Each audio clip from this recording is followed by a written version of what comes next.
Welcome back to another episode of Black Professional Life Constant Drama.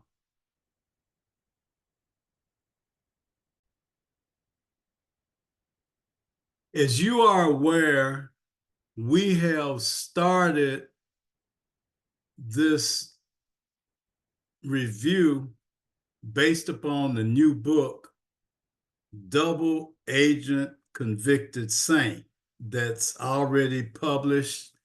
But in order to get the full flavor of Double Agent Convicted Saint, we want to do a review of the first book. So now we'll move into chapter 2, Get Bill Off That Moon.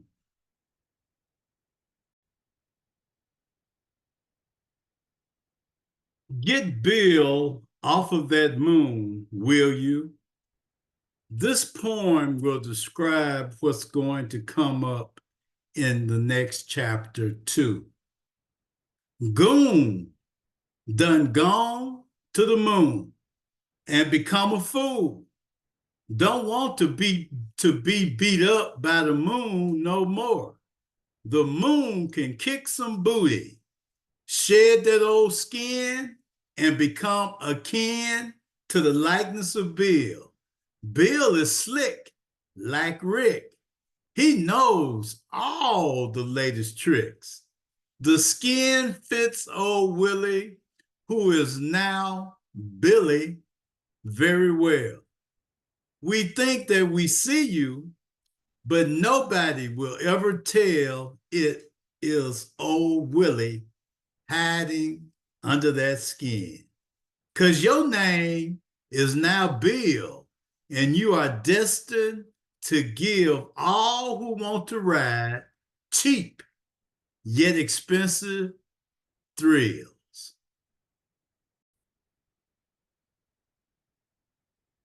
This chapter is called Willie Goon, chapter 2. Quote by Dr. Mary McLeod Bethune says this: "We live in a world which respects power above all things. Power, intelligently directed, can lead to more freedom. Unwisely directed, it can be a dreadful let me put up." I was sitting in the family room, kicked back, watching the tube, when the 6 o'clock news reported that Bethune-Cookman's college head baseball coach had just been arrested by the Daytona Beach police. A police mugshot of Johnny Randolph flashed onto the screen. He was charged with 2 counts of attempted first-degree murder. He had allegedly shot 2 men at the home of his estranged wife. Randolph was being held in the local jail. Sandra and I were sitting speechless when the phone rang. "Brother Hill, did you hear the news report?" It was Dr. Bronson. There was worry and alarm in his voice. "Yeah, we just heard it on TV," I said. "Well, what can we do?" Bronson stammered. What could have happened to cause such a reaction from Johnny? "We got to help him, Brother Hill." As the college attorney, I was the go-to man whenever an employee may have needed personal legal representation, especially at times like this when an incident could reflect badly on the college. High-profile cases were a different ballgame. If I had dedicated myself to the craft, I could have developed those skills. But by choice, I took another course in my professional practice. I'll make sure he's got a bail bondsman, I said to Dr. Brunson, he should be able to get out of jail tomorrow if the bond isn't set too high. I'll go down there and speed things along. Good, Dr. Brunson replied. Johnny needs you now, Brother Hill. Call me tomorrow. I'll need an update. A scandal at a black college seemed to send the white media into a feeding frenzy. TV reporters must be waiting outside the stately Whitehall, the college's main administration building, when he drove up in the morning. Just the thought of it made Dr. Brunson sigh and seem to suddenly feel very tired. Attempted first-degree murder is a serious crime. If convicted, Johnny faced life in prison. In Florida, a conviction could put Johnny in prison for a minimum of 25 years before he would become eligible for parole. The research and drafting of legal documents would take me twice as long as an experienced criminal attorney. I had to be thorough, especially because Johnny was a longtime close friend. We were fraternity brothers in Kappa Alpha Psi, and Sandra and I were godparents to his daughter, Jasmine. Just months before, Johnny was the idol of the campus. He had been selected to become an agent for the Federal Bureau of Investigation. After completing a rigorous selection process that few people got through successfully, Johnny had resigned his job as head baseball coach and left for FBI headquarters in Quantico, Virginia, to start training. College employees who were BCC alumni enjoyed a special status among the college staff. My wife and I had worked for the college since 1976 and 1977, respectively.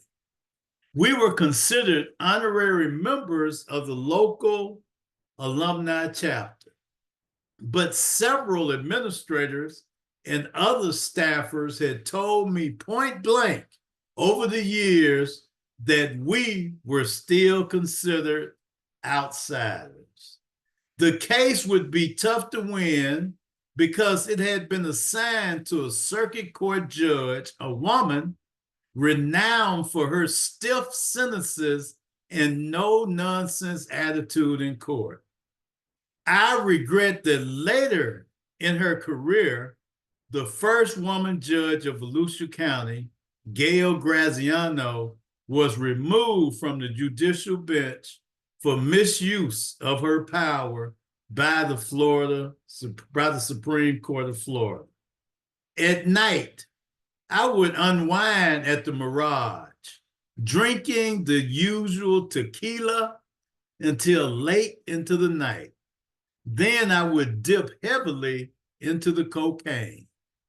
A line here, a line there. By the end of the week, it added up to an 8-ball or more than $500 for the drug man. I told myself that the cocaine kept me going. Clear the mind and the butt will follow. Just like caffeine, but with a lot more octane. The drugs, alcohol, late nights, and pressure had begun to distort my personality into a gross deformity, which only those closest to me could see. I once had been a well-grounded, determined, even cautious young man. Conservatism was my motto. I was a longtime member of the Republican Party and to the disgust of many of my Black friends, truly adhered to many of his political philosophies. I thought I'd easily win Johnny's case. The two male victims had initially attacked Johnny when he arrived at his estranged wife's home, forcing Johnny to defend himself. His wife was dating one of the guys, a big guy, 6'1" and in his late 20s, several years younger than she. The facts of the case muddied our defense. Johnny shot the two men one time each during the fight. When the boyfriend's brother tried to run away, he tried to shoot him in the back, but his gun jammed. Then he turned to the boyfriend lying on the pavement, blood covering his clothes. Johnny stood over him screaming obscenities. He pointed the pistol right in the guy's face. At the trial, under my questioning, Johnny couldn't avoid the self-incriminating details. Asked why he shot the man the second time, Johnny said, "I lost it and feared the young buck would retaliate against me one day." Only Johnny and I knew the pistol had jammed as he stood over the guy and squeezed the trigger. Johnny's story was the best we could do. It was best for him to say it under my questioning than under the harsh cross-examination by the prosecutor. I knew the jurors weren't buying. I could see the looks of disbelief on their faces. The jury deliberated for more than 6 hours. They rejected Johnny's excuse of justifiable force, but they did not convict him of attempted first-degree murder. Despite pleas from the prosecutor for the jury to throw the book at Johnny, the jury found him guilty of the lesser included offenses of aggravated assault. Johnny had said he didn't want to deal. I thought we might do better at trial too. Now I wasn't so sure. My thoughts ran to little Jasmine and I could imagine how she'd feel when she heard the news. Her daddy was going to prison, maybe for a long time. I knew the impact of that on a child. At 8 years old, my father went to prison in Arkansas because he had shot and wounded my mother's sister. Then Archester Hill burned down our home because Mama was threatening to divorce him. Visiting my father in prison was distressful, to say the least. It always saddened me to see that enormous, towering man locked up, ordered around like a dog by mean white prison guards. Little Jasmine could grow up with those images too. The morning of the sentencing, before leaving the law office to drive the few blocks to the 3-story courthouse in Midtown Daytona Beach, I happened to glance at my day's calendar and saw an appointment that was surprising. It only took a secretary to buzz my personal secretary, Teresa. "Why is Robert Billingsley coming over here today?" I sternly asked. It was my immediate hope that there wasn't anything wrong with the endowed chair contract. Billingsley worked for Walt Disney World in Orlando and had been selected by Disney to serve on the college's board of trustees. Billingsley and I had gotten to know each other very well. We had faxed drafts of the agreement back and forth before the final signing. The college was expecting a check for $50,000 from Disney any day, out of the total $250,000 grant. I nevertheless had to get to Johnny's sentencing hearing. There simply was no time to worry about the contract right now. I had better not be late for the sentencing hearing. Circuit Judge Gail Graziano might hold me in contempt of court the way she had done one other time. My punishment was to give a cash donation to the college of $25. She made me bring her the college's receipt before ordering my formal release.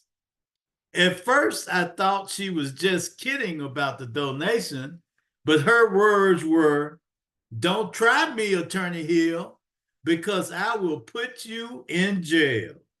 Hey, no more was needed to be said. After seeing my father in jail, I knew I never wanted to be there except when I had to visit clients in jail. Even knowing that I could walk out when I felt like it, I found jails a bit nerve-wracking. I could remember after my father was released from prison, and I'd go visit him. He would tell me all his prison stories and warn me, "It is not a place you want to be, son. Stay out of trouble so you will not end up there." Too many Black men go to prison for foolish things that can be avoided. I tried to heed these words, remembering vividly from my childhood visits when the bell would ring and visiting time would end. He had such a sad, trapped look on his face.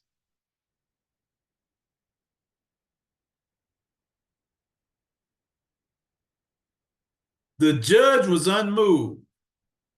This may not have been premeditated, but it certainly was an act of confused passion.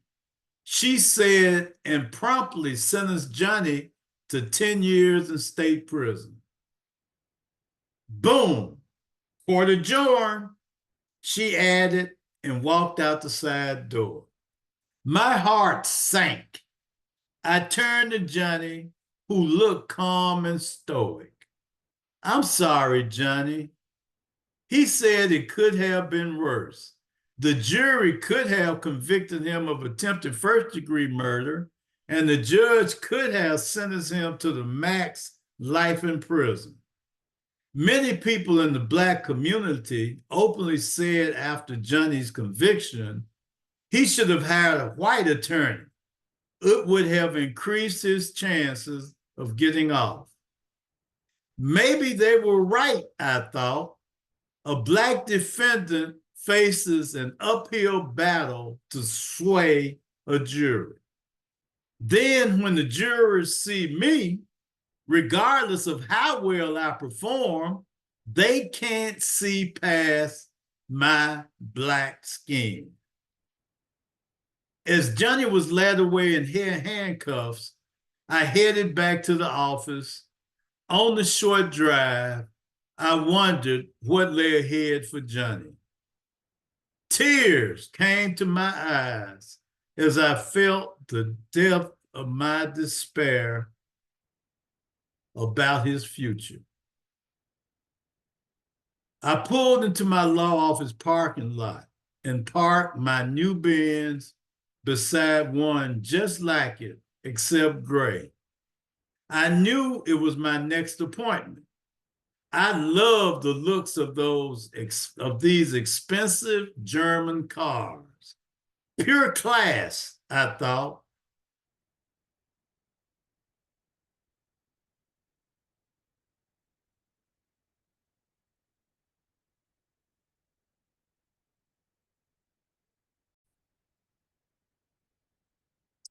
Okay, that's the end of the first part of chapter 2. Stay tuned and we'll return and complete chapter 2. Behind me is a photo of the book cover for Double Agent Convicted Saint. So when you buy the book, you'll see this photo on the cover. Hurry back.